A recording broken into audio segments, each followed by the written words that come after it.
Nayani. I'm the CEO of Zain Advisory. So capacity building during implementation, well, why do we need it?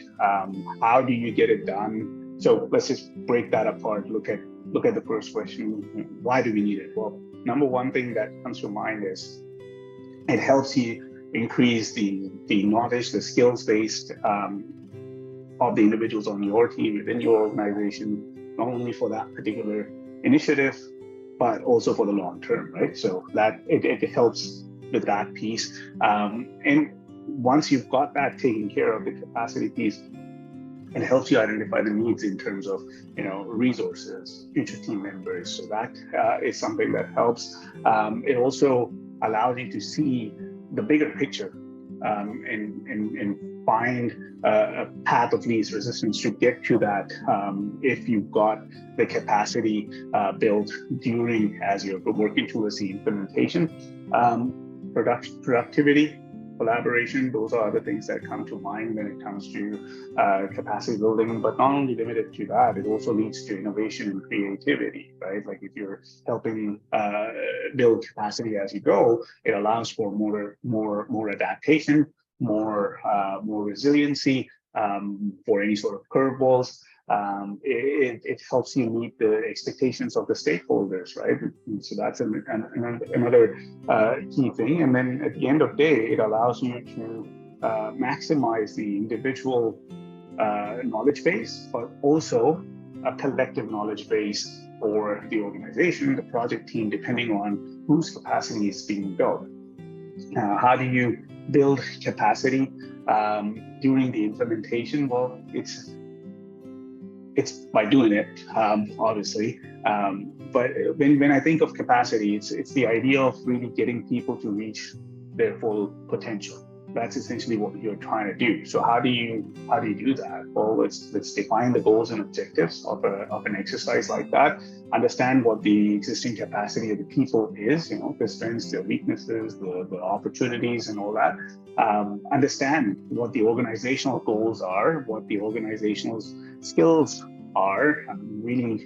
And then this is not like a formal exercise. It's just a mental thing that you do through conversations that are happening on an ongoing basis. But if you really want to build capacity, you have to do this kind of math in your head at any given time during the implementation of a project. Once you've really understood the organization, the skills gap that exists, their goals, their objectives, really looking at creating plans, the training plans around that particular project, or perhaps there's something else that needs to be looked at.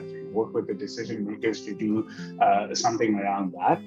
And if needed, look for resources that are important, share those resources, whether again it's project related or non-project related, but something that will help improve the soft skills of individual. And you continue to do that, throughout the life cycle. But also another thing that helps during the implementation is that idea of mentorship. Right, mentorship is such an important thing.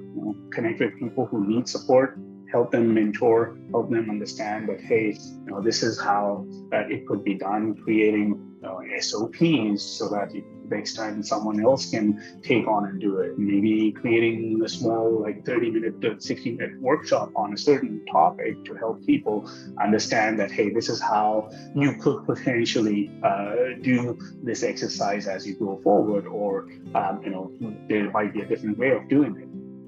And not just leaving it at that, but creating some sort of measurement criteria, the metrics, just to make sure that we're able to understand the changes from one year to another as you're moving.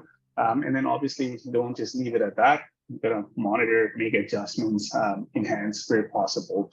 But just really one message that I'll give out is it's a continuous process. It's not just something that you can do on one day and then forget. It goes hand in hand with respect to, especially the work that we do. Is just, as we move forward in the project, or we share information in a way that helps build that capacity on a regular basis. So it's important that it be continuous and it's not seen as something with a start and an end. in mind, because at the end of the day, building capacity it's an extremely empowering thing that is very much needed in the place of the world that we live in. So that's how you can build capacity. If you want to know more, please visit us on our website, zainadvisory.com.